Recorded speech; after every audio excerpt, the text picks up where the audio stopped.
food from frozen right from the freezer to finished.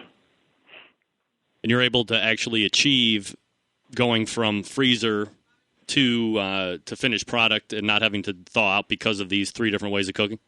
Absolutely. Yeah, it's very convenient. Today's consumer is so busy. A lot of people are working 2 jobs, or at least they're working long hours in their current job. And, it's very common to forget to defrost something, and, that's what leads to unhealthy eating. People come home, they're in a hurry, they're tired, and they eat either fast food or they throw something in the microwave, which really isn't very healthy or tasty. And this is just something you would plug in and have on your countertop? Absolutely. It's a countertop oven. It's very easy to use. It has a digital timer on it. You set it and forget it. So is this a unit, because you're cooking with the 3 different ways of cooking, is this something that is actually perhaps more efficient than using your regular range or oven, and does it cook things quicker? Greg, it actually saves over 50% energy savings with a NuWave oven over a conventional oven. And it cooks twice as fast in many instances as a conventional oven. Requires no preheating. You put the food in and it instantly starts cooking. This is Mike Rawdon from Hearthware. We're talking about the NuWave Oven. Perhaps for those of us that don't have time to get to the barbecue or the grill on a particular evening, want to have a steak, want to have a burger, or whatever else. I mean, this is something that it just isn't relegated to entrees, I presume. No, it really isn't. It's great for all types of reheating. You can do party-type food. You can reheat food. It does a very excellent job of that. And, it's a great alternative, although I use my grill quite a bit, and I love to barbecue, but when the weather's inclement and you don't have time to preheat your grill, you can throw something on the NuWave and it'll be ready. Steaks come out beautiful, nice and brown and juicy. So it really, it's a great alternative to other types of cooking. And certainly, I just want to make sure that when we're talking at least about the steaks and perhaps the more traditional grilling and barbecue type fare, this is smokeless, isn't something that's going to have your house, full of smoke and wondering when the fire trucks are coming. Well, it's one of the big advantages, especially coming into this time of the year when it gets a little warmer, we hope. Living in the northern tier, I think you're experiencing the same cold weather we are, but it's going to be warm pretty soon, and you don't heat your kitchen up. The heat's contained, and the cooking odors and smoke and so forth is totally contained, so you don't have any of that in the kitchen. Now, you said that NuWave Oven has actually been on the market through infomercials for the last 7 years, I believe? Correct. Has there been any number of revisions that have happened to the NuWave Oven over its genesis? We're on about the 4th revision right now of the original oven. The principles are the same. We've just improved some of the convenience features on the oven. Anything different as far as the makeup or what the plastic, what's the fancy name for that plastic, the lexicon outside or anything like that? No, actually not. We've made some improvements in the dome to strengthen it. The dome gets a little warm. But this is a great appliance because it's completely dishwasher proof. Everything the power head swivels off, and then everything else goes right in the dishwasher. So it's very easy to clean up and maintain. What's the capacity of this cooker? How much can you put in there? We sell the unit with a extender ring that allows you to put up to a 16-pound turkey, which is a pretty good sized turkey. In the oven. So it has a pretty good capacity. Now, have you gotten any emails or any notes of correspondence as far as you being able to tell us perhaps what the most unique or bizarre item you've heard about being cooked in the NuWave Oven that you can share with us? Our customer service department gets a lot of correspondence, emails, and phone calls, but I can't really relate anything too unique. I haven't heard of too many things that you can't cook in the NuWave, actually. We at home here, we love it for seafood. I mean, it's just wonderful for salmon or or any type of fish fillets. You get no cooking odor in the kitchen, so that's a big advantage of cooking fish. But more importantly, it comes out just scrumptious. I mean, it's flavorful and juicy.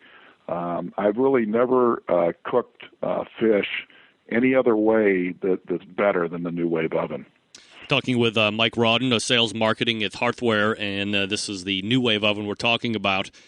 Mike, so aside from the seafood, is there any other particular favorite of yours that you like to cook in the NuWave? I love all types of pork in the NuWave. You throw a pork tenderloin, which are readily available in the supermarket. You can get them in the little 1-pound packages. Either they can some of them come flavored or plain. You throw that on there for about 30 minutes, and it's just excellent. You can't beat it. And are there any other products right now that Hearthware is currently working on in the proverbial hopper or the pipeline that you can share with us that we might want to keep our eye out on?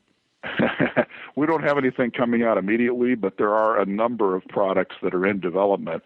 We do all our own product design and manufacturing. We don't farm any of that out. So we have a design team that's working on products all the time, but there's nothing really I can share with you at this point, Greg, because they're not ready. And as far as operation, I mean, kind of walk us generally through the steps of what you do when you're pulling something out of the freezer or the refrigerator, what you're doing on the unit, and then, right to the plate. Well, here's what I do. If you take like a frozen item, such as a chicken breast or a frozen chicken, just take it out. I dampen it a little bit if it's frozen solid so that the seasoning sticks to it. That's one of the secrets. Put it on the NuWave. You follow the cooking chart that comes with the oven. It's pretty accurate. It gives you a time for either frozen or fresh, either way. Follow that cooking instruction. Cook it half the time and then flip it over and cook the other half. So it cooks more efficiently if you flip the food halfway through because the heating element's on top. So you get even cooking and even browning that way. And that's really all there is to it. All right, so we are going to be giving one of these away here at the end of the show, so I certainly appreciate Hearthware, you guys stepping up to do that for the Central Light listening faithful. They always love something for free. We'll make sure that they give us at least an email write-up, if not call in to give us a review of how they like it after they get their hands on it and have tested it out. But for the other Central Lights that are interested in either calling a phone number to place an order or, better yet, giving us a website address so we can look more information on the NuWave Oven. Yes, you can visit our website on the World Wide Web at NuWaveOven.com, or you can call us toll-free at 866-708-7544. Our website has a lot of cooking hints on it. It has recipes, testimonials from people that own NuWave Ovens, so you can kind of test it out through the public. There's also a little video on there that you can watch that'll give you a good understanding of the product and how it works. All right, Mike Rawdon, sales and marketing of Hearthware. We've been talking about the NuWave Oven. It's NuWaveOven.com, and that's NuWaveOven.com, or 866-708-7544. Mike, certainly appreciate you taking the time tonight to tell us about the NuWave Oven, and I appreciate you doing it. My pleasure, Greg. All right, Mike, take care. Take care. Bye. Mike Rawdon, Hearthware. Nice. Central Lights. You know you love the free stuff. We got one coming up. Got to figure out how I'm actually going to be mixing that in tonight with the third segment interview that I have coming up with Rod Gray of Pellet Envy. Next segment coming up, Julie Reinhardt of She Smoke. We're going to be talking about her book, her contest, lots to go on, and then, of course, the big interview with Rod Gray coming up after Julie. 216-220-0966, BBQ, centralradio@gmail.com. Stay tuned for that giveaway. Stick around. We will be right back. You're listening to the Barbecue Central Show on LA Talk Radio. The future of barbecue is already here at thebarbecueguru.com. From the amazing guru that monitors and controls the temperatures of any charcoal, wood, or electric pit to the Caldera Tallboy knockdown smoker. Yes, it breaks down and stores flat, yet it's still a robust, sturdy, portable cooker and smokehouse. It also serves as an efficient temperature-controlled convection oven using wood or charcoal. The Tallboy is designed to fit all catering pans and can be used as a warming oven.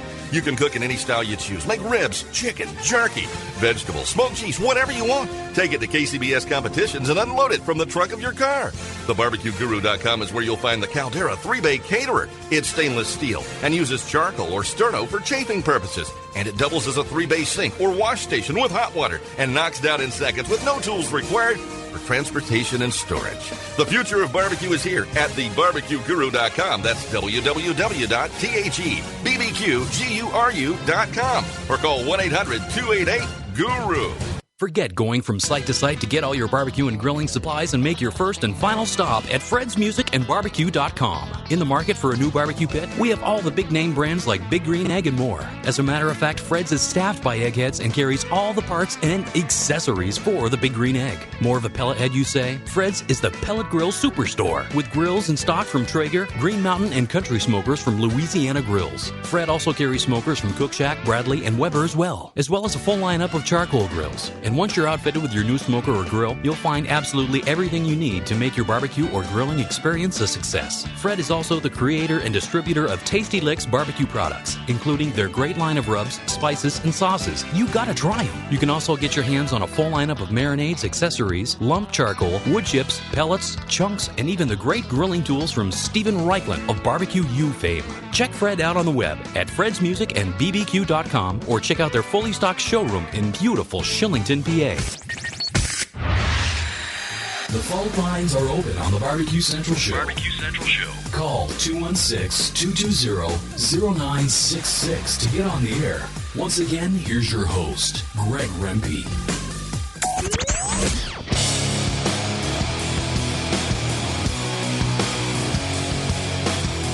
Back and better than ever, Barbecue Central Show here on LA Talk Radio.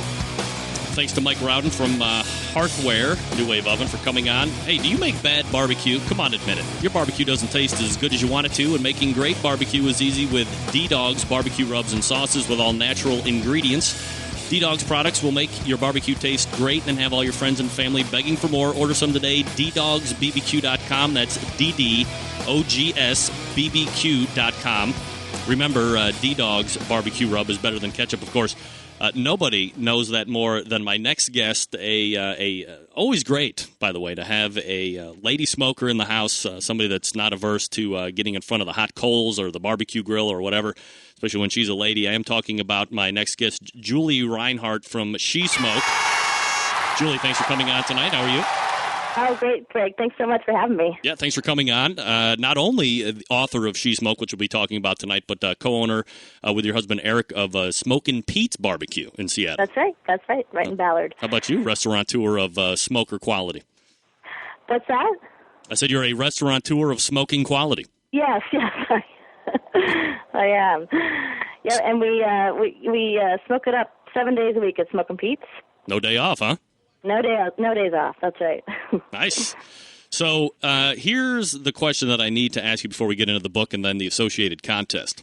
You bet. I know a lot of big-name barbecue people out there. First few that come to mind as far as where my question is leading is Ray Lampe, Dr. Barbecue, of course, then my friend of the North, Ted Reeder, Canadian, and then you have certainly not broken stride with the outlandish and outrageous hair. You have a pink head on top. Yes. Pink, purple, a little blue, you know. Is the pinnacle of success in barbecue mean you have to do something with the hair? I guess so. I just wanted to mix it up when I was turning 40, so I was trying to get rid of the mommy tail. I hear you. And I think it kind of goes, it's got the colors of the flames and smoke in there. So I see where you're going with that. Like it. So what's your background in barbecue, and then we'll start getting into the book and the contest. You bet. We've owned the restaurant for 5.5 years, but really, my journey into barbecue started when I was a little girl. My dad's from Birmingham, Alabama, and even though I'm from Seattle, we spent summers in Birmingham. And you go to the South, you eat barbecue. That's just what you do. Loved it, and it always stayed with me. Then I married a meat-loving husband. We always barbecued at home. We always smoked at home. And when we wanted to open our restaurant, that was definitely what we wanted to do. All right, I was going to say, so prior to you actually writing the book, this is something that you and your husband want to do. You actually wanted to go into the restaurant business knowing the potential failure rate and all that stuff for new business startups? Yes, because we like to put those challenges out to ourselves. Right. My husband was a chef on the line for 20 some years before we opened the restaurant, and I've been in catering for almost as long.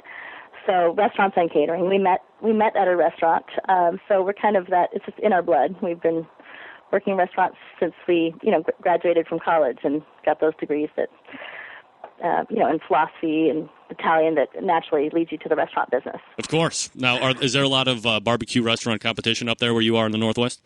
It's growing. We're kind of going through a barbecue renaissance, I think. There's a lot of interest.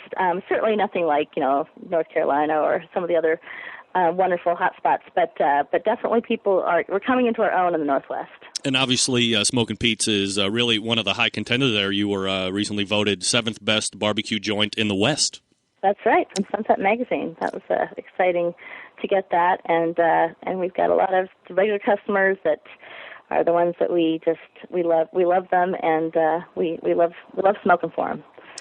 All right, so let's go ahead and get into the book a little bit. And I did get kind of an advanced copy, if you will, and so I was able to read through it and kind of get my 2 cents perspective out of it. But this was, so it's weird for me to read it because obviously you have really put a unique spin on this because you're writing this obviously from a woman's perspective, but That's you right. are kind of encouraging the women to take back, I guess, what is perceived to be a male domain, that being in front of the grill or the smoker.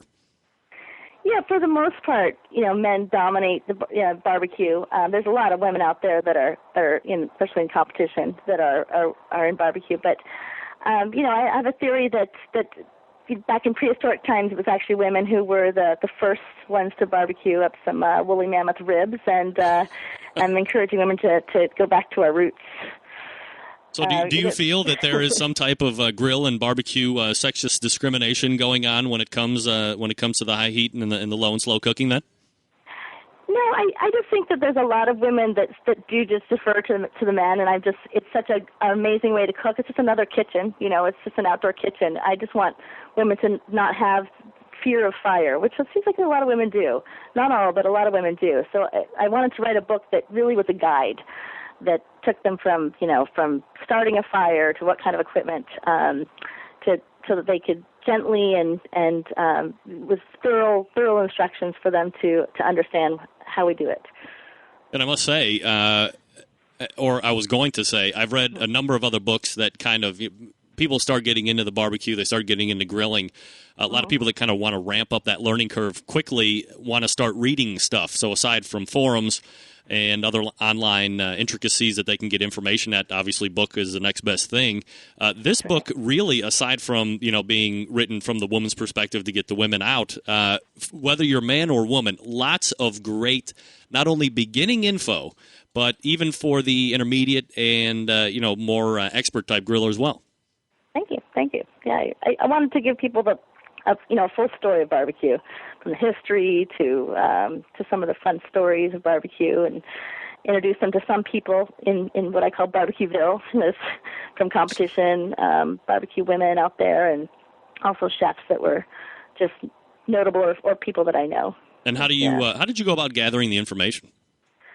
It's got to be a process. I love research, so I just dove in. It just I went to Kansas. I went to the American Royal, met a bunch of people there. I called people. I just spent a lot of time making phone calls, and it was fun. I mean, people really are giving of information and love to talk, especially in around barbecue. People are really open about what they do because people love it. It's part of barbecue is there's just a sense of community. So the research part was easy. Sure. We're talking with Julie Reinhart from She Smoke. SheSmoke.com is the website, and we're talking about her book that is out right now. Highly suggest you go get it. Do you have, Julie, 2 or 3 ladies that currently or have inspired you when it comes to barbecue and grilling? Definitely. I love Karen Putnam. She doesn't even know I'm such a fan of hers. Love the Barbecue Queens. Karen Adler and Judith Fettig, and Some women that I've met along the way through writing this book. Danielle Demosky of Diva Q. Who's that? Who's Diva Q? Just kidding. Yeah, I know. She's great, and she's doing amazing on the circuit. The Squeal Gal, Squeal of Approval. So many. There's wonderful women out there. And I was thinking any women that are listening to your show are already there, but they probably know 10 women that could use my book. But if they're listening to your show, they're fully into barbecue. Yeah, and I must say, probably the best part of the whole book, page 137, paragraph 16, very quick mention of the BarbecueCentral.com. Thank you for letting that get through and pass the editors. That's right. Well, it's also in the resources section, so you'll be in the back. Yeah. Nice, twice. I appreciate that. Very good. There. You didn't even know that. No, I didn't, but twice is better than once. That's what I've always heard. That's right. Do you have, or what is your favorite grill? What's your favorite barbecue pit? And what's your favorite recipe? Sure. Well, I really love just my old rickety Weber grill because I can do everything on that. But for smoking, I think consistency. I like my Weber Smoky Mountain. It's the bullet smoker. Just gives such a nice overall smoke. It's easy to maintain a nice even temperature. But I'll work on just about anything. I'll work in a pit with sticks. Favorite recipe, boy. I was thinking that you were going to ask me that. It's always whatever I cook tonight. That's always good. I smoked a leg of lamb tonight. Just a small boneless leg of lamb. It was really nice. Some nice red wine and garlic. It came out beautifully. I think it'll be up on the blog tomorrow. All right. And but I as far as barbecue, it's pulled pork has got to be my all-time standard. A lot of people's favorites. We're talking with Julie Reinhardt from She Smoke. SheSmoke.com is the website. And lastly tonight, before we let you go, I want to talk about this contest that you have going. This is actually, Centralites love, what's in it for them prize-wise. And, main prize right now until something is donated that perhaps is even bigger monetarily is like a $400 Traeger Junior grill donated by Traeger. That's right. So it's a great prize. And they were so generous in giving that to us. So what's the contest? How do you get in on it? You can go to my website to the contest page and click on the YouTube video, or you can just type in She Smoke at YouTube. Look at my video and then upload a video response to it. Basically, you just have to 1 to 3 minute video. You don't need a fancy video camera, just a digital camera. Take a little video of what you're cooking and tell us what barbecue means to you. Then we will vote on them, and the grand prize winner gets the 400 Junior Traeger. But also there's a lot of different categories to win a free book. So it's pretty easy to win. Actually, there's not that many entries yet. So you have good odds right now. Yeah. So, but not only that. Go ahead. Just that we're going to donate for every entry. We're going to donate $1 to Heifer International, which right now is not a large donation. So make me broke. Enter to win, and we'll get a donation to. It's a wonderful organization that fights world hunger. Right. That's what I was going to make sure that we mentioned about that. So when is the deadline to get your entries in for the contest? Deadline is July 7th. And then we're going to announce the winners on the KXL radio show, Cooking Outdoors with Mr. Barbecue, on July 11th. July 11th. So he gets the scoop and I don't. I'm making a note of that for next time. I knew I was going to get busted for that. And then what's the criteria for judging? Is it just going to be you and your husband making the determination, or how does that go? Yeah, we'll take into account comments and ratings from other people on YouTube. So that's definitely, we want people to get involved in the voting process. And just, whatever makes us smile. I mean, it's supposed to be fun. All right. So we'll look for that again. When does the deadline end? July 7th. As of midnight. That way people can get in there July 4th. If all fails, they can just film their July 4th barbecue. Right. All right. So this is Julie Reinhardt, She Smoke. SheSmoke.com is the website. You can also follow the link there that says contest up there. Julie, appreciate you coming on and talking about the book and the contest. Good luck with it, and we'll have you back on. And we'll see who wins that Traeger. All right. Thanks a lot, Greg. All right. Thanks, Julie. Julie Reinhardt, She Smoke. Very nice. And, hey, going from probably wouldn't be the worst thing ever to get your hands on a Traeger grill for free just by doing like a 1 to 3 minute video. SheSmoke.com. Click on the contest link. That'll get you there and explain exactly what you need to do. I'm going to get out right now. When we come back, the interview most of you have probably been waiting for. Rod Gray from Pellet Envy going to be talking about why he stepped back from the KCBS board of directors. Stick around. We'll be right back. If you want to call in, 216-220-0966. If you have questions, bbqcentralradio@gmail.com. Stand by. We'll be right back. You're listening to the Barbecue Central Show.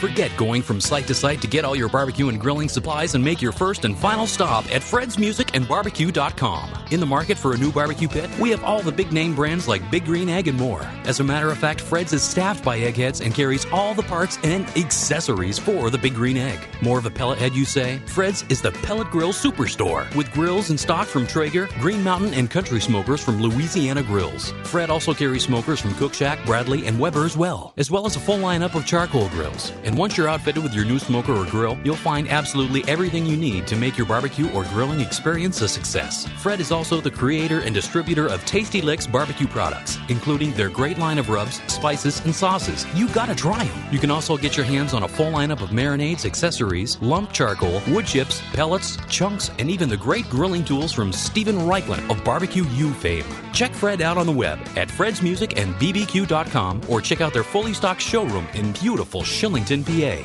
Barbecue has never been easier with the Barbecue Guru. The Barbecue Guru is a temperature control and monitor for all pits, charcoal, wood, electric, your pit. It easily attaches to any smoker or pit and gives you simple, trouble-free control of your temperatures so you can make championship quality barbecue every time and all the time. And it's location-free. Take it anywhere. This amazing breakthrough in barbecue technology is a microprocessor-controlled draft system that uses temperature monitors and a small fan to keep your temperatures constant. The stainless steel Guru Pit Minder gives you a choice of controls from 90 to 370 degrees. So cold smoking, pepper drying, making cheese or jerky, or fabulous briskets and ribs is nothing short of effortless. The Procom 4 lets you monitor your pit from up to 600 feet away. And there's more. Check out the full line of products and accessories for the future of barbecue with new items on the way. Visit thebarbecueguru.com. That's www.thebbqguru.com or call 1-800-288-GURU. Now, let's get back to the Barbecue Central Show on LA Talk Radio.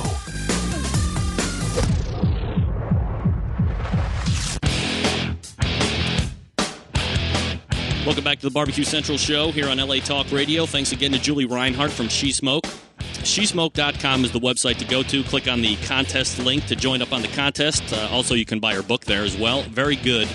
Beginning to end, a end-to-end resource when it comes to barbecue and grilling. Lots of stuff in there for the beginner, the intermediate, all the way up to expert.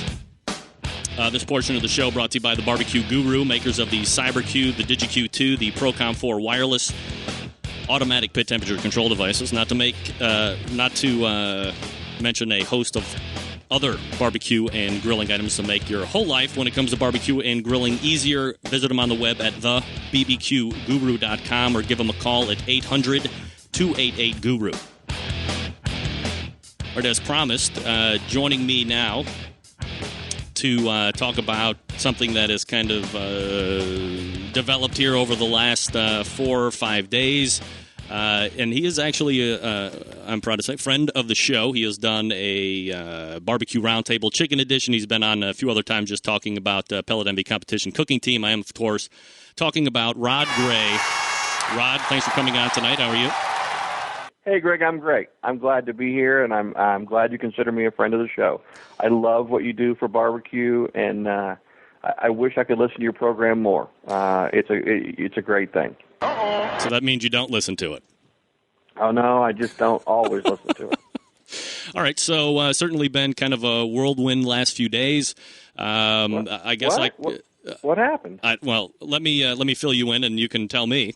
I'm a frequent visitor to your blog, and scooped over there. It was probably Thursday or Friday last week, and saw that you had made a post that you had. It was a very brief post, and the reason that I had actually contacted you because it seemed so out of character to the 4 or 5 paragraph synopsis type deals that you do after you get back from cook-offs. Just very brief. I've kind of resigned, and I'm going to withhold comment. Blah blah blah. So I had reached out to you over the weekend, and you said that you would come on Tuesday to talk about it. So maybe for the folks that are listening tonight that maybe don't have, the full background on you, obviously you're a competition barbecuer, the Pitmaster Pellet Envy competition team, but you have also been on the KCBS board for a number of years. So kind of give us the background of your KCBS experience and the positions that you have held in the past. Well, as you know, I've been a board member for KCBS for about 4.5 years. I was in the middle of my second term. I've been on several committees, and have been the secretary, the vice president, and until my resignation last Thursday morning was the treasurer and finance committee chairperson. So yeah, I've been around it and have some experience in it. Quite a bit of experience, actually, for my short period of time. Now, a lot of guys get into the competition side, and really that's all they want to do. Was there any type of precipitous event or any type of inspiration to you that you said, you know what, I'd like to take it even a step more than just competing. I want to get on the KCBS board and kind of help steer the ship in a vision and a direction that I would like to help it go into? Not so much in a division or a direction that I would like to go to. I just wanted to give something back to barbecue, and I'll tell you what was my inspiration for wanting to run for the board. The rules meeting, until I was the rules committee chairperson, used to be held in November in a little room in Lenexa, Kansas, a community center. And I attended that meeting several years, and it was always the same 30 or 40 people from the Kansas City area. Once in a while, someone would travel in from a great distance, but primarily that was the group. And the saddest part of that was that the rules for the following year were shaped and formed in that room by mostly Kansas City people. Now, I live here, and I'm not against Kansas City people, but KCBS is a national organization, if not an international organization. And one year, well, actually the year that made me decide to want to run for the board, Greg, was the year that the discussion went on and the vote went down to change our scoring system, to stop using the system that started at 9 and looked for reasons to deduct, and instead find a system that started at 5 or at 6 or at average or whatever it was, and move from there, which a lot of people will contend has been an issue ever since. I will disagree with most of them because the cream still rises to the top. The same teams are winning. But that was the turning point for me. I felt like KCBS took a system that wasn't broken and tried to fix it. Yeah, it needed a tweak or two here or there, but we didn't need to throw the baby out with the bathwater and start over the way we did. That was why I decided to run for the board. By the way, so that this gets out there for sure, I did not win my election that year. One of the existing board members was determined that he had served his 2 terms, and so to adhere to the bylaws, even though he won a 3rd term, was not able to fulfill that term, and I was placed on the board. It wasn't from winning an election. All right, so I mean, there's so many different directions that I could go at just from hearing that. So I mean, you got 40 guys that are in a room, and as you said, and this was a point I was going to make. Kansas City Barbecue Society obviously started, Gary, Carolyn Wells amongst their friends, kind of funning and palling around to have a little competition. But I mean, has since in the 20+ years grown into, I believe it is correct to say, international organization. Obviously, the largest sanctioning body here in the United States. So it almost seems, and obviously it's not feasible for people that are members in Maine or in San Diego or wherever to fly in for these rules meetings. Is there not an availability of people being able to join in via some type of web conference or connecting in so they can at least voice their opinion from wherever their remote location is, instead of relying on 30 or 40 people that are there locally to make that decision for them? No, Greg, there really isn't. KCBS, for all its faults, is far and away the best sanctioning body in the world. It's still a great organization, despite what we're talking about here and despite what we're going to talk about. And truthfully, the changes I made on the Rules Committee were not that drastic, other than to group the Rules meeting in with the annual banquet, a time when a lot of people do travel to wherever the banquet's held, whether it's Kansas City or Nashville or wherever it may be in coming years, so that more people can participate in the Rules meeting. The good news is that the last couple of years there have been very few rule changes, which is good. We need to bring some stability to our rules and not change them on a whim every year. And that is, I think last year we changed a grand total of 3 rules, which someone older than I may correct me if I'm wrong, but I believe that's probably the least amount of changes that have ever occurred to our rules. But to answer your question, no. There isn't a way in place to allow members to participate via web conference. We're just not that far into the technology of it all. All right, so let's kind of scoot back a little bit. The end of last week, obviously, you stepped down. During the course of the weekend, the past few days, lots of speculation surfacing, obviously, on the Internet, especially on the barbecue forum where, a large Kansas City contingent posts and reads information. People are starting to kind of give their own opinions and ideas of perhaps what they think is going on.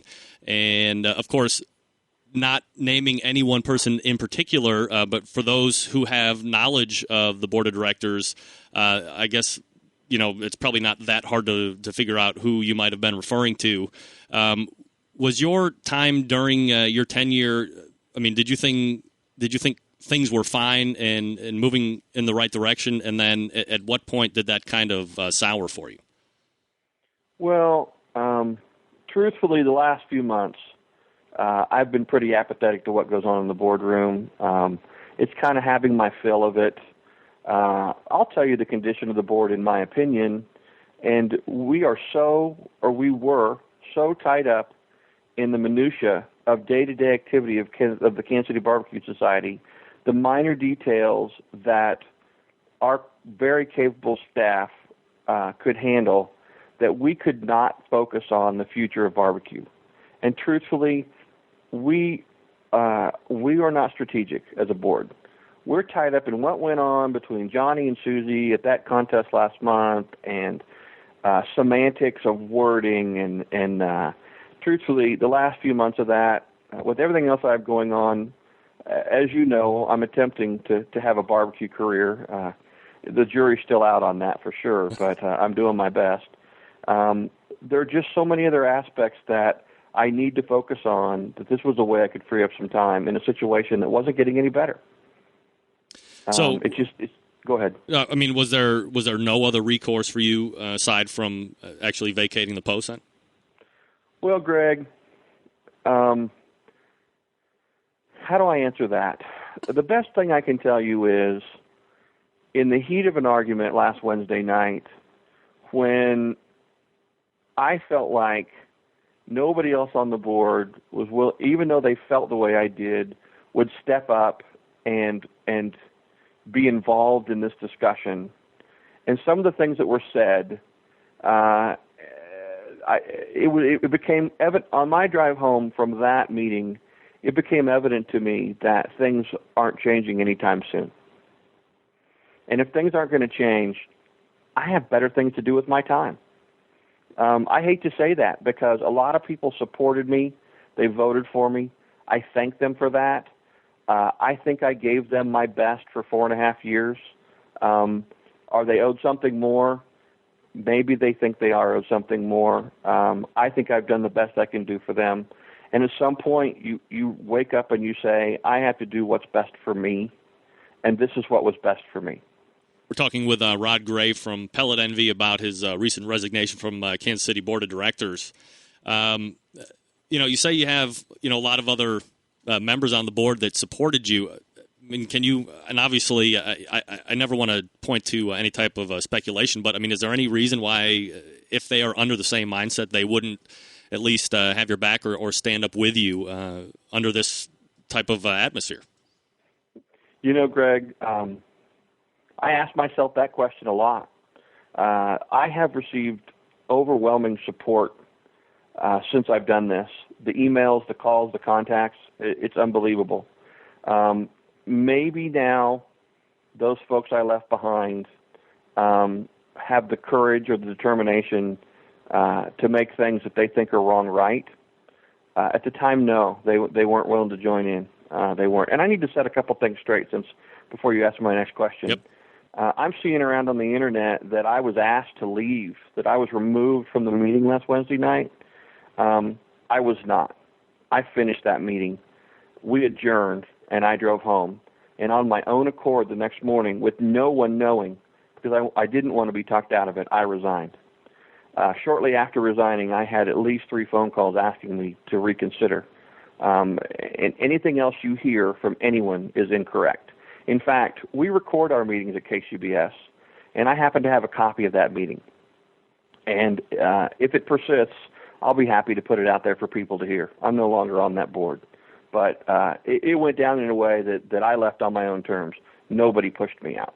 All right, so you make the initial statement very short. A few days later follows with a rather lengthy post, and you read some of the assessments on the internet, and really that's all I have access to. But a lot of people, kind of, I don't want to say they respect you any less, but they had, a good amount of respect and kind of appreciated your position by just saying, look, I'm done, and that's going to be that. And then after they read the latest post, some felt that kind of detracted from your initial resignation. Many kind of thinking that the statements were more conjecture, subjective, and that there wasn't really any proof, and that perhaps not naming names in this instance is perhaps a little bit more cowardly than not. What do you say to the people that are putting that out there for general consumption? I say they're entitled to their own opinion. I'm saying they have blogs to write and people to direct to their websites. They can say and do what they want to say. The points that are important within my blog post, if pushed, I can prove the important points there. Are they all absolutely and positively objective? Probably not. But there's enough information there that even the ones I see who doubt me are saying things like, if that's true, that's troubling. And in that case, it is troubling. We're talking with Rod Gray from Pellet Envy. So you've had some time, obviously, to digest first post, second post from what you wrote yesterday, and you've seen the various comments on different forums. Do you have any regret for any of the what if statements that you wrote on the post yesterday in your blog? Absolutely not. Absolutely not. Why would I? You know what? I think ultimately we're going to get some change out of this. I think the membership's going to speak, and we're going to solve some problems that have needed been solved for many years. If we don't, I'm fine with that. I'm going to put it behind me. I'm going to continue to do my best at cooking. I'm going to continue to do my best at sponsorship. I'm going to move on from it. But I hope in the end, I hope some good comes of it. And if it doesn't, I'm fine with that too. So you think that perhaps by resigning the way you did, that your hope is that there'll be perhaps a even more profound impact than just stepping back and fading quietly back into the background? Well, Greg, let me say this. I don't intend that statement to sound like I'm a martyr, because I'm not. Ultimately, what I did was what was best for me. Now, if something more comes of it, so be it. But like I said, if nothing comes of it, I've done what I needed to do. I'm happier. I'm in a better place now for doing that. And I wish my friends on the board and in the office best wishes. Again, I can't tell you enough. I see these statements on the forums and in the places and calls, and they're asking why would they ever join the Kansas City Barbecue Society. I will tell you that for all the faults and all the problems, especially in the boardroom, this is head and shoulders the best sanctioning body, the best barbecue organization in the world, and they do the best job of promoting barbecue. And if you're a believer in low and slow and all things barbecue, why wouldn't you spend your $35 and join this organization? I hate to pull back into the guts of this conversation after that nice little piece. Is there, and I'm not very familiar with the bylaws or the rules when it comes to the BOD, but if there were other people that were like-minded as you, Are there no provisions in the laws or bylaws or whatever you call them in the KCBS to remove another board member if there is a consensus or a majority to get that person out if they're kind of deemed detrimental to the organization, if you will? There are, but they're not what they used to be. The old bylaws, which I am a little disappointed to say that I helped revise, said that a board member could be removed without cause, which means for any reason they wanted to, they could, if the majority voted to move him or her off, they could. The new bylaws say that there must be cause to remove a board member, and when you start digging into that legally, you find out that the causes probably have to be pretty severe. Not to mention, KCBS is still rebounding from a lawsuit that happened several years ago that I feel like could be borderline on a frivolous lawsuit. Regardless of the fact that it was finally dropped, that the party decided not to continue the suit, it still cost the Kansas City Barbecue Society tens of thousands of dollars. Nobody wants to sign their name to being the person who caused KCBS to enter into another lawsuit, and I think that fear rides over and governs decisions in the boardroom more than anything else. I'm getting an email question here from Phil in Huntsville, Alabama, wants to know who you or what your choice would be as far as a replacement. Well, it's not up to me because I'm not on the board anymore. However, if I were on the board, I think that the next most vote-getting person should be the person to move on to the board. That was Mike Badai. Is there a provision in the laws that if you step down that there is some type of action that needs to take place to make your replacement in position? Yeah, it's a simple majority vote of the board is all it has to be at the next board meeting. And it could be anybody, by the way. They could bring up anybody. 2 of the last 3 times that this happened, which are Tony Stone coming onto the board, me coming onto the board, and Mike Lake coming onto the board to replace people who had stepped down. 2 of those last 3 times, they took the next most vote-getting person, which was Tony Stone and me. One time, when Ray Lampe resigned from the board abruptly, he actually recommended that Mike Lake, a former board member for the Kansas City Barbecue Society, replace him, and we honored his wishes.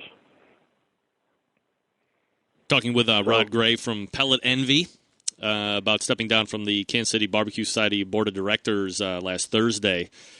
So I guess we can more or less sum up here unless you have anything else you'd want to talk about specifically. But, I mean, obviously, you've exposed some issues. I mean, I have read a lot more like-minded thinking in your corner than I have people coming out in non-defense of you. So obviously there's some issues that need to be handled, some putting it a little bit more prophetically than others. But what do you think needs to take place?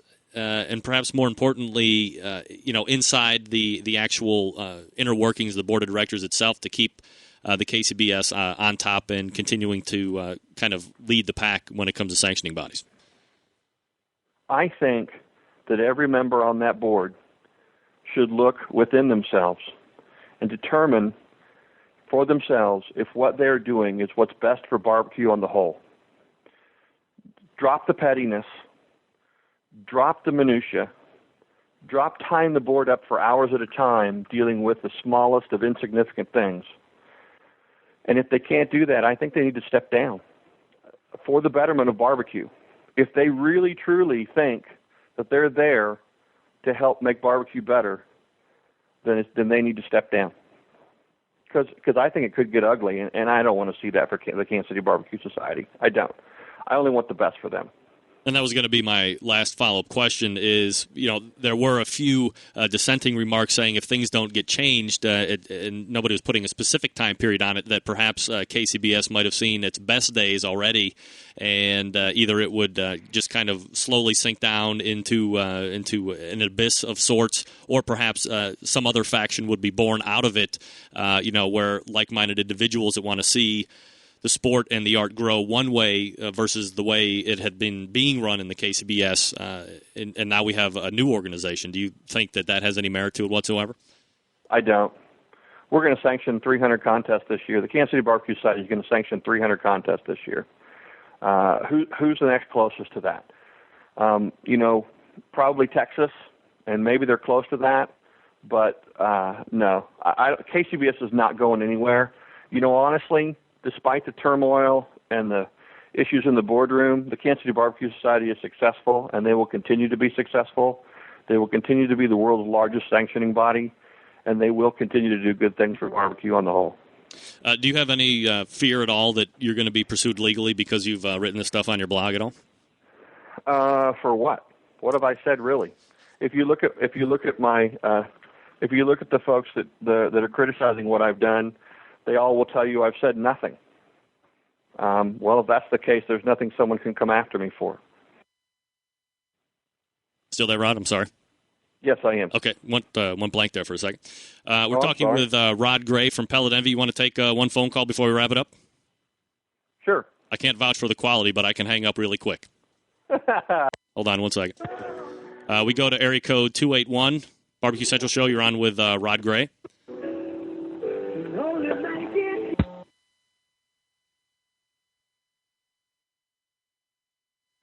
Rod. Yes. That was weird. Let's try that again. Sorry about that. I thought you put me on hold somehow. That's right. Area code 334. Go ahead. You're on with Rod Gray. Hey, Rod. How you doing tonight? I'm good. Just calling in. I hate to hear what all happened and all, but sound like you've got it all worked out for yourself, and that's what matters. We love KCBS too, and look forward to competing with them some more this year. Who's on the line with Rod? Arlie. It's Randy from Alabama. Oh, Randy? Oh, okay. Sorry, Randy. All right. Well, thanks for calling in, Randy. Randy, thanks for your comments. I appreciate it. Yeah. What happened to the show, Greg? What do you mean? Off there. Oh, it did? Yeah, it went off the air. We're still on as far as I know. I'm sorry. Man, went to music on our end. Oh, I think we might have went over the timeline. So we'll get the rest of this in the podcast form. All right. All right, Randy. Thanks. Thank you. Thanks, Rod. Thanks, Randy. Huh. Well, I guess I didn't get the come and check us out after hours stream out. Well, the good news is we got through everything. That's good. Yeah. So I guess we're off air. I intended to be a little more controversial. I just didn't know what to say, Greg. No, it's not. And we're actually rolling tape still, so we can talk about this. But that's fine. Let's talk about it. In the grand scheme of things, this isn't. Obviously, you didn't come on the show tonight to be a rebel rouser or be controversial for controversial's sake. This is a matter of you coming on to explicitly state why you stepped down and to kind of answer all the other things that have been ballyhooed about over the last 4 or 5 days. Yes. That's exactly why I'm on the show. No matter what I write in a blog, it's better to hear it from me personally. So I've kind of reiterated my stance on things back to me resigning and why. I'm still going to be there for the Kansas City Barbecue Society. I'm still going to participate and volunteer to promote barbecue and do the best I can. I still believe in it.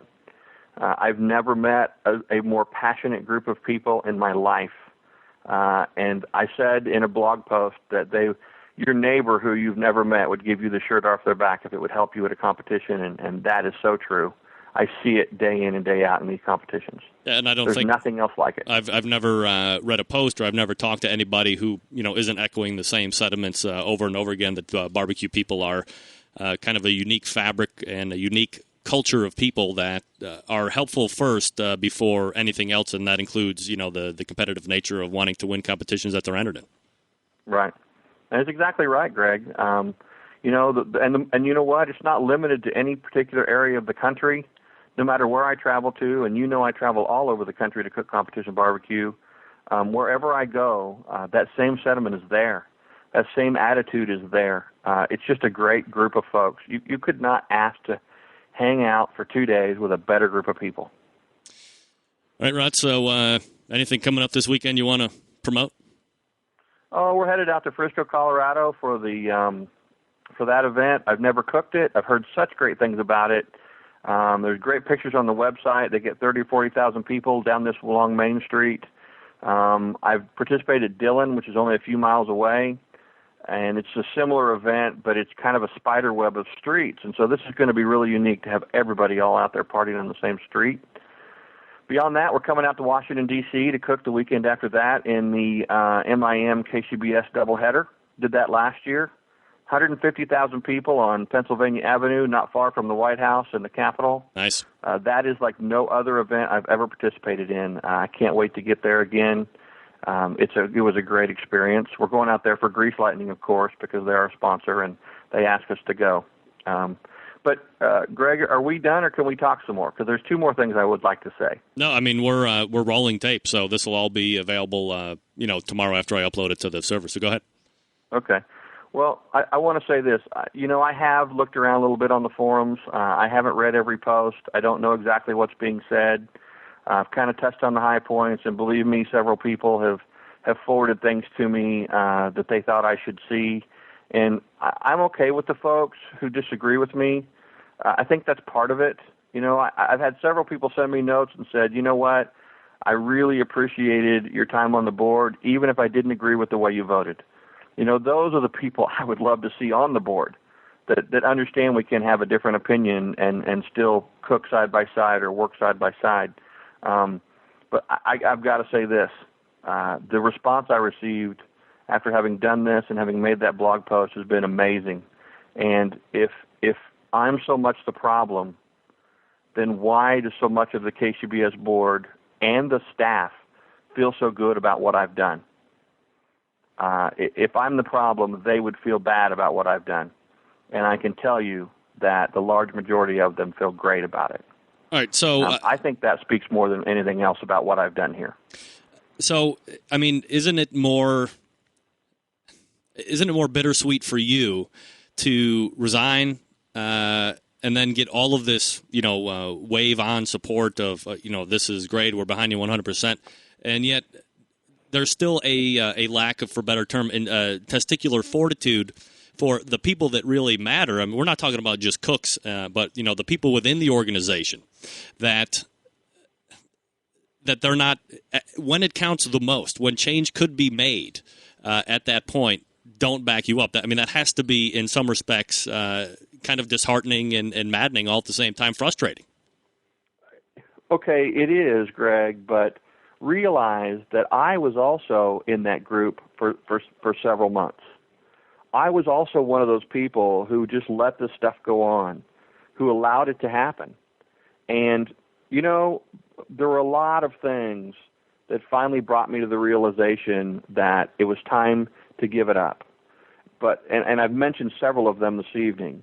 But another one of them, I have friends on the board. I have friends in the office. And to see what all of this was doing to them, and that I couldn't make that change, that I couldn't solve that problem, was so frustrating that it all kind of boiled up into this final FU comment made on Wednesday night. That wasn't just about being told that I didn't have enough education to speak to a person. Right. That was way more than that. And it was all a realization. It's just kind of one of those things when somebody says it hits you. I just had this good idea. It just hit me. Well, I'm not going to call this a good idea, but it did just hit me. And what hit me was it was just time to move on, that the situation was not going to improve. I never thought that all of this would come from me resigning from the board. I never knew the support was out there, honestly. It's all a bit overwhelming to me. And believe me, I'm grateful for it. But I think it's all worked out for the best. All right. So now that you have the support, what is your gut telling you as far as what do you think is going to be happening, not only here in the short term, but 6 to 12 months from now? Well, we've got an election coming up at the end of this year, and we've got some people that are up for re-election that may or may not be re-elected. They may get replaced with people who are more willing to work as a cohesive unit. I believe that more and more of this stuff is going to be exposed.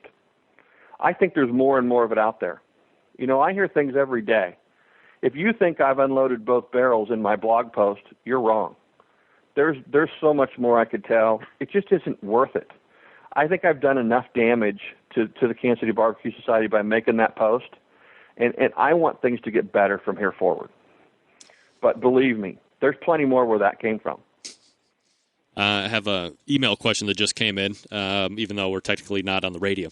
If Rod is still on, please ask him to talk about how he saw the office staff in the future of barbecue. That's from Rosie in Overland Park, Texas, or Kansas. Would you repeat the question, how I saw the office staff in the future? Please ask him to talk about how he saw the office staff in the future of barbecue. Oh. You know what? Let me tell you a little bit about the structure of the Kansas City Barbecue Society Board of Directors. We all have to have a committee. I don't know why we all have to have a committee, but we do. Some of those committees are things like sanctioning. They're like CBJs. They're rules. They're the finance committee. They're education. My point being, here's my philosophy on what how the Kansas City Barbecue Society should be structured. We have a great office staff. We have the largest office staff we've ever had. These people are capable, and they're willing to take on more responsibility. I believe that everything dealing with the day-to-day activities of the Kansas City Barbecue Society should be brought in-house. So what would be in there? What would be brought in that's not there now? Every bit of sanctioning should be brought into the office. Every bit of the CBJs should be brought into the office. They can still have a board overseer, but the board members now take on too many of the day-to-day responsibilities of several of the things that go on for the Kansas City Barbecue Society. That would free up our board to be a strategic thinking board so we can tackle issues like transporting wood across state lines because of the ash borer beetle. Right. That's going to be a problem. Oh, yeah, big problem. So that we can talk about how the economy is affecting the barbecue contests around the country. You know, we're still continuing to grow contests, but we're losing some of our good contests because the money's not out there to support them. What if we could educate the contests on creative ways, thinking outside of the box, to find the funds they need to keep those contests? Think how big we'd be then. You know, we did a SWOT analysis in a board meeting a couple of years ago where we wrote down what all the threats were. And, you know, there are some pretty common threats that we didn't get written down. Fuel prices were one of them. When fuel was $4.50 a gallon in parts of the country last year, that limited the number of contests people cooked and where they traveled to. You know, we saw a few people give a fuel discount and some special discounts, but the Kansas City Barbecue Society should be able to help and educate these events on how to be creative, how to get the people there, despite some of these hurdles and challenges that we've seen in the last couple of years because of the economy. We don't do that. We sit around talking about how Jim and John got in a fight at a contest and what we should do about it. And we talk about, you know, we spend 45 minutes on where the banquet should be the next year. And we fight about regional representation when in truth, the voting we have in place now takes care of regional representation. We have more members in Kansas and Missouri than we have the entire western part of the U.S. So wouldn't it seem natural that more board members come from this part of the country? That's regional representation. So I'm sorry, I kind of got on my soapbox there, but I see the office staff being more involved with the day-to-day activities of a contest, allowing the board to break away from this minutia mindset they have, maybe even moving to quarterly meetings as opposed to monthly meetings. So we can think about the future of barbecue so it can be healthy and grow.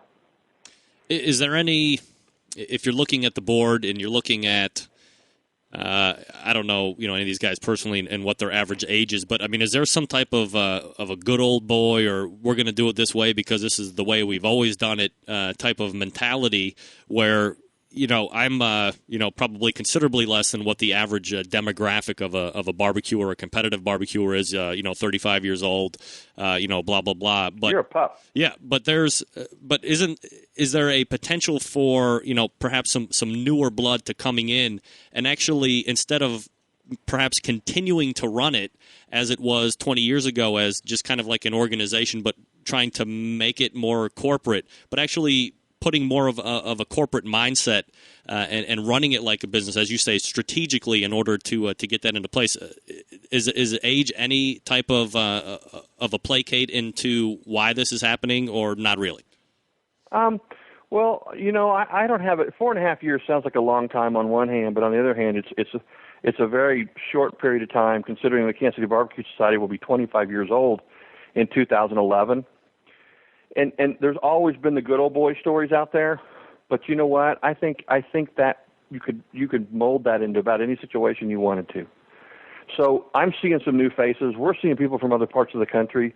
I would venture to say this is the first time we've had someone on the board from the California area. It's potentially one of the first times we've had somebody on the board from the East Coast in Linda Mullane. Surely it's the most people we've ever had from the South. And by the way, which makes sense because the order of number of members around the country are something like Missouri, Kansas, Tennessee, and Illinois. So we have an Illinois board member. We have a couple of Tennessee board members. I mean, it all works out. And Greg, I don't know if you can call it a good old boys club. I think it's just an old-fashioned mindset, and I think you can find that in any organization. So few people want to take risks, and so few people want to be on the cutting edge for fear that they'll fail, that instead they just become stagnant. And I think it's more that, and people have termed it the good old boy club. Right. Well, I think obviously when you've reached a certain point of growth, when you reach a certain point in membership, regardless of if you're just a society or whatever you are, I mean, KZBS is a full-fledged business, and it's big. It's obviously the biggest of its kind in the country. Obviously, nobody rivals it in any other country, to be sure of. So, I mean, there has to be some type of mindset in there to continue to want to forward think, stop thinking about what it's like today and a year from now, but how do you want it to run 20 years from now, and let's start running it that way. Yeah, that's what the board should do. We should be looking at 5, 10, and 20 years. We shouldn't be talking about what happened last month. Leave that for the office staff. They're very capable. They can do that part of it. And they will do that part of it if we give them the power to do it, if we empower them to do those things. And you're right. That's the way it should be. What else you got? That's all I got. That's it? That's it. What else? You've drained me, Greg. I pulled up the Oxford's 10 most irritating phrases used in the English language, and I intended to use all 10, and I used none of them. So even when you try to be annoying, you can't be that annoying. Yeah, I have my moments. I can be pretty annoying, but I just didn't have it in me. All right, well, Rod Gray, obviously the pitmaster of Pellet Envy. You can visit him on the web at pelletenvy.com. You can read about his blog. There's links there. Of course, one link that I don't see is the Barbecue Central radio show, but I'm sure that'll be fixed sooner than later. And I will fix that. I will vow to fix that when my little programmer guy can finally get around to doing it, but you will see it there. All right, and I appreciate that. And look for him next week and the following week at his various competitions. Rod, obviously, appreciate you coming on to talk about this tonight. I believe we had the highest listenership in show history, and unfortunately those guys got schneided off about 5 till the hour. They'll be able to catch the replay here starting at some point after midnight tonight. So appreciate you coming on tonight, Rod, and, of course, we'll do it again soon. Greg, I want to thank you for having me on again. It's always a pleasure to be on your show. I said it when we started. You do great things for barbecue, and I wish you the best. All right. Thanks, Rod. Appreciate it. Thanks. Rod Gray, Pellet Envy. It's funny when I'm doing a show now and knowing that probably nobody's listening. Well, I think there's one person listening on the backside entrance. Meant to get that out prior to getting cut off, but I didn't. So I apologize. So I'm like doing a full closeout like the regular barbecue show, but really nobody's listening. Before we go, let me tell you about Yoder Smoky Mountain Barbecue. They are the leading online distributor of Meadow Creek barbecue equipment. These pig smokers, pig roasters, chicken cookers, and grills are handcrafted in the Amish country of Lancaster, Pennsylvania. Their goal is to give you outstanding value for the price and help you enjoy easy and profitable barbecues for years to come. They also carry a complete line of wonderful barbecue rubs and sauces as well. Check them out on the web at SeriousBBQs.com. That's SeriousBBQs.com. Yoder's Smoky Mountain Barbecue. Here's how we're going to do the NuWave Oven giveaway. People will listen to this in replay. I will make posts on the forum. First person to email me back who my third segment host was will get the NuWave Oven, $130 value. How about that? I want to thank my first segment guest, Mike Rawdon from Hearthware, doing the NuWave Oven segment with me. Julie Reinhardt, second segment, SheSmoke.com. Also, click on the contest button. You're helping to eliminate hunger. You're also taking part in the contest to win a potential $400 Traeger Junior grill. And that's all great stuff. So thanks to Mike Rawdon, thanks to Julie Reinhardt, and, of course, thanks to my third segment guest, Rod Gray from Pellet Envy. Check him out on the web at pelletenvy.com. Next Tuesday, let me tell you what we got coming on. Barbecue Guru, Bob Trudnak and John Dawson of Patio Daddio Barbecue. Until then, I'll see you at 9 p.m. Eastern Standard Time next Tuesday. I am your program host, Greg Rempe. I am also a proud U.S. American. Good night now.